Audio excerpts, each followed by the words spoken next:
Hi everybody, it's your girl Mpompa Pudi, and we are still in July. We are wrapping up July savings month, myself and Blackbullion, and this month we're talking about staying ready for emergencies, right? So what does that actually look like?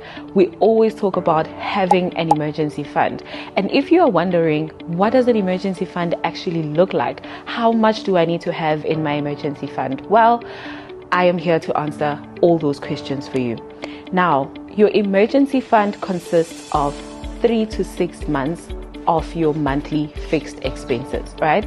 So if your fixed expenses every month are around 10,000 rands, we'll work with 10,000 because it's an easy number and I can do the math off my head.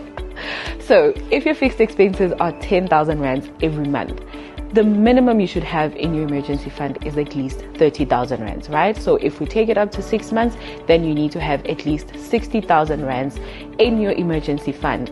And this is to take care of situations like you dropping your phone, cracking your screen and needing to fix your screen, any medical emergencies that might not be covered by your medical aid, a tap bursting, a pipe bursting. I mean, just this morning, and I'm not lying guys, just this morning, my mom and I woke up to our kitchen tap burst, and we had to buy another tap. We had to get another mixer. Now, can you imagine if I didn't have an emergency fund? What were we going to do, right? So emergency funds are for situations like that. If you're involved in an accident, you might need money for access. So you need to have an emergency fund. But here's the important thing about your emergency fund, right? It cannot sit in an investment that's going to lock you in for 5 years. Like, why are you guys locking in your emergency funds in a 32-day notice account, right? So in an event where there's an emergency, you need to put your money in a savings account where you can easily transfer the money into your main account. Right? So ensure that your emergency fund is sitting in an account that you can transfer into your main account at any time.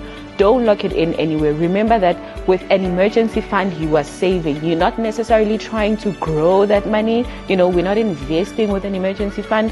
We just want to have a pool of money in the event of an emergency. So if you guys have any questions, please drop your questions on the comment section and we will address them. And remember to always stay ready, not just this July savings month, but stay ready always, because you never know when you might have an emergency. So that's it for me, guys.